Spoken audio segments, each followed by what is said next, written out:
আপনারা গুরুত্ব দিন। আপনাদেরকে একটি কথা বলতে চাই,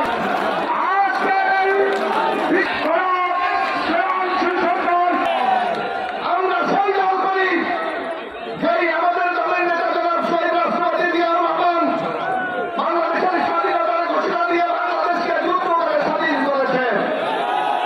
আমরা সেই দল করি আমাদের নেত্রী এবং খালেদা জিয়া দীর্ঘ 9 বছর এরশাদের বিরুদ্ধে আন্দোলন করেন 1990 সালে বাংলাদেশে গণতন্ত্র প্রতিষ্ঠা করেছিলেন। আমরা সেই দল করি আগামী দিনের রাষ্ট্রনায়ক জনাব তারেক রহমান হাজারো সংকট সমস্যার মধ্যে থেকে বিএনপির মতো এই দলটিকে আজকে বাংলাদেশে ঐক্যবদ্ধ রেখেছে এবং ইনশাল্লাহ আগামী দিনে যদি অবাধ সুস্থ নির্বাচন হয় বিএনপি জয়লাভ করবে এবং আমাদের নেতা তারেক রহমান ইনশাল্লাহ বাংলাদেশের প্রধানমন্ত্রী হবে। আর যারা আমাদের মিছিলে হামলা করেছে তারা আজকে কোথায়? যারা আমাদের নামে মিথ্যা মামলা দিয়েছে তারা কোথায়? আজকে যারা আমাদের ভাইদেরকে হত্যা করেছে, গুম করেছে, নির্যাতন করেছে, বাড়ি চালান দিলেও তাদেরকে আজকে পাওয়া যাচ্ছে না। সাতান্ন জন সেনা অফিসার সহ প্রায় 70 জনের মতো সেদিন নিহত হয়েছিল তথাকথিত বিডিআর বিদ্রোহের মাধ্যমে। আজকে সেই দিন, আজকের দিনটিকে জাতীয় দিবস হিসেবে ঘোষণা করা হয়েছে। এই দিবসের সঙ্গে বিএনপির পক্ষ থেকে আমরা এই পটুয়াখালী অঞ্চলের মানুষরা সবাই একত্রতা প্রকাশ করছি। মহান 71-এর মুক্তিযুদ্ধে যারা আত্মদান করেছেন সেই বীর শহীদদের প্রতি সম্মান জানাচ্ছি, সম্ভ্রম হারানো মা বোনদের প্রতি শ্রদ্ধা জানাচ্ছি এবং একই সঙ্গে 24-এর আন্দোলনে ছাত্র জনতার মধ্যে থেকে যারা নিহত হয়েছেন, আহত হয়েছেন, তাদের প্রতি আমাদের অপরিসীম শ্রদ্ধা। আওয়ামী লীগ বলেছে আওয়ামী লীগ যদি ক্ষমতা থেকে সরে যায় বিএনপির হাতে নাকি এক রাত্রে 5 লক্ষ আওয়ামী লীগ নেতা কর্মী মারা যাবে। বলেছিল না? আপনাদের বলেছিল? এই আওয়ামী লীগ চলে গেছে, 7 মাস হয়ে গেছে। 7 মাসে 7 জন মানুষ বিএনপির হাতে নিহত হয় নাই। আমরা কিন্তু জানি আওয়ামী লীগের কে কোথায় লুকিয়ে আছেন। আমরা কিন্তু জানি আওয়ামী লীগের কে কোথায় আশ্রয় নিয়েছেন।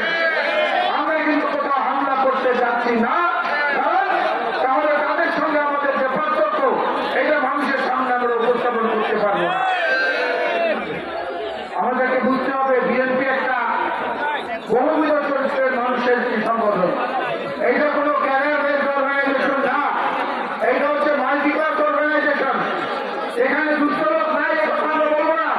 নিঃসন্দেহে দুষ্ট লোক আছে, তাদের দুষ্টমির কারণে, তাদের অনৈতিক কাজের কারণে গত 7 মাসে 1,000-এর উপরে নেতা কর্মীকে আমরা বহিষ্কার করেছি।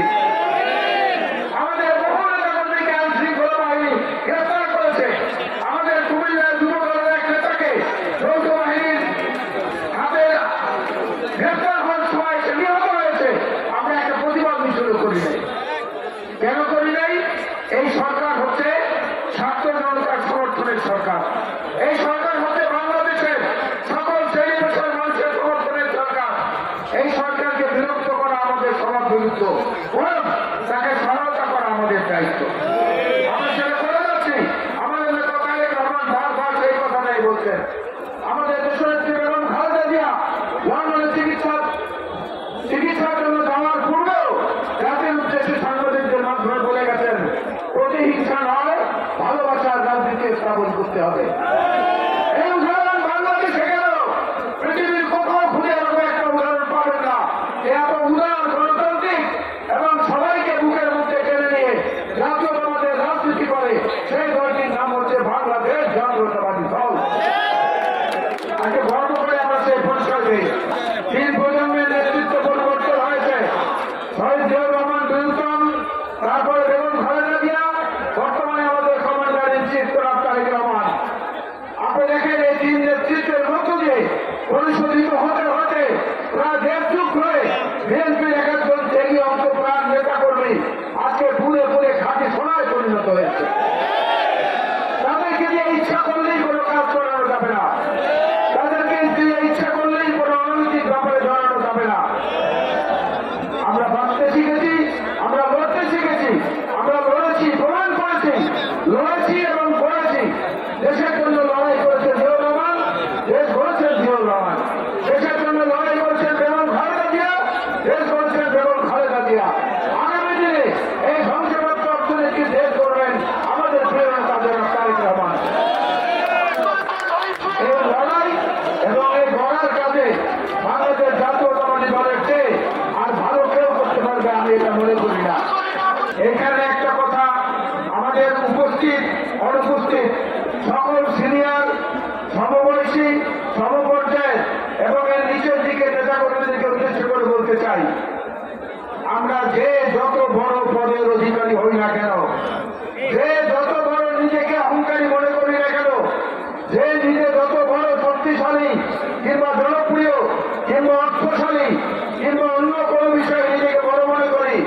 উপস্থিত সবাই মনে রাখবেন।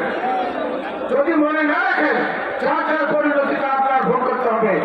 বিএনপি হচ্ছে একটা বিশাল সমুদ্রের মতো, এই মহাসমুদ্র থেকে কয়েক লক্ষ কয়েক কোটি বলতি তুলে নিল, এই সমুদ্রের কোনো সম্মান হানি হবে না, এই সমুদ্রের তরঙ্গটাকে থাকবে না। সুতরাং সবাই যেন আমরা বুঝে চলে যার যার জায়গা থেকে দায়িত্বটা পবিত্রতার সাথে পালন করি।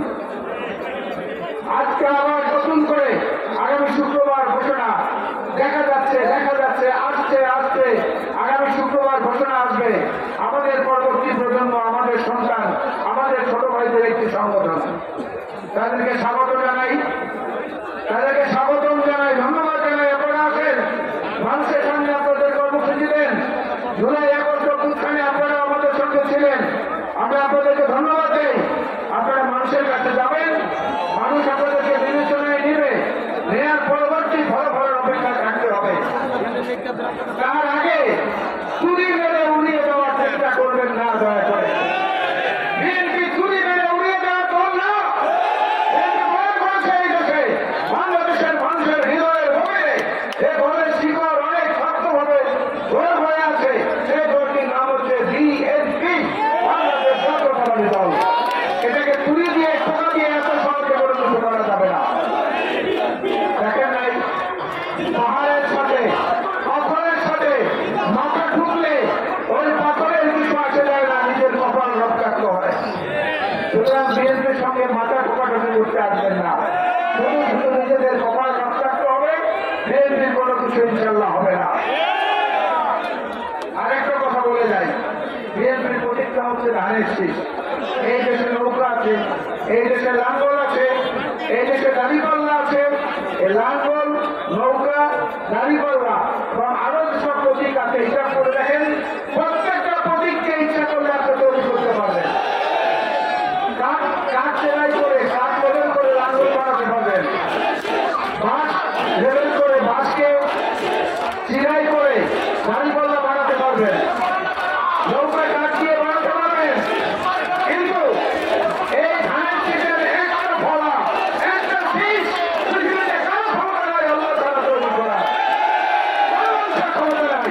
এই ধানের শীষ হচ্ছে আল্লাহর বিশেষ রহমতপ্রাপ্ত একটা প্রতীক, এটা মানুষের পক্ষে তৈরি করা সম্ভব না। আমরা সেই প্রতীকের অধিকারী। সুতরাং আমরা মহান আল্লাহ রাব্বুল আলামিনের উপরে দৃঢ় আস্থা এবং বিশ্বাস রাখি। এই সংবিধানে বিসমিল্লাহির রহমানির রহিম সংশোধন করেছে বিএনপি। এই সংবিধানে বরং করুণাময় আল্লাহর নামে শুরু করছি, এই বাক্য সংশোধন করেছে বিএনপি। বিএনপি বলেছে, সংখ্যাগরিষ্ঠ মানুষের ধর্ম রক্ষার জন্য যথাযথ সম্মান দিয়ে অন্যান্য মানুষের ধর্মীয় স্বাধীনতা পালন করার জন্য। আর কোন দলের মহেন্দ্রকে এটা পাবেন না। সুতরাং আজকে পরীক্ষার সময় এসেছে। আপনারা আমার স্নেহের মোশাররফের পক্ষে স্লোগান দিয়েছেন, হাসান মামুনের পক্ষে স্লোগান দিয়েছেন, ফ্রান্সি সরকার কর্তৃর পক্ষে স্লোগান দিয়েছেন, সব ঠিক আছে। আরো সবার পক্ষে দেন। এখানে ভাইস চেয়ারম্যান সাহেব, আমাদের দলীয় ভাইস চেয়ারম্যান আসাদ হোসেন চৌধুরী সাহেব ছিলেন, আজকে উনি নেই। ওনার পক্ষে স্লোগান দেন, কোনো সমস্যা নাই। কিন্তু একটা জিনিস মনে রাখতে হবে, দল থেকে যে সিদ্ধান্ত আসবে, সেই সিদ্ধান্তের বাইরে গিয়ে কেউ হিরো হবার চেষ্টা করবেন না, তাহলে হিরো হতে পারবেন না, জিরো হয়ে যাবে। এই কথাটি মনে রাখলে খুশি হব। আবার কবে আপনাদের সঙ্গে দেখা হবে জানি না, তবে একটা কথা বলি, আগামী নির্বাচন যত উৎসাহ আমরা দেখাই না কেন, আগামী নির্বাচন বিএনপির জন্য সবচেয়ে কঠিন পরীক্ষার নির্বাচন। দয়া করে এই কথাটা মনে রাখবেন। যত সহজে মনে করছে নির্বাচন দিলেই হয়ে গেল, এত সহজ না। অনেকগুলো স্তর, অনেকগুলো বিভিন্ন দিক থেকে শক্তি এবং অপশক্তি মিলে বিএনপিকে ঠেকানোর জন্য চেষ্টা করছে। এই জন্য নিজেদের মধ্যে ভ্রাতৃত্ববোধ, নিজেদের মধ্যে বন্ধুত্ব, নিজেদের মধ্যে সৌহার্দ্য, এইটাকে যদি দৃঢ় না করেন, এর ভাগ দিয়ে কিন্তু প্রতি সরকার, জাতির সরকারের অনুষ্ঠবটা ঢুকে যেতে পারে। এর মধ্যে দিয়ে কিন্তু ছদ্মবেশী এই কোরবান যেন কিছু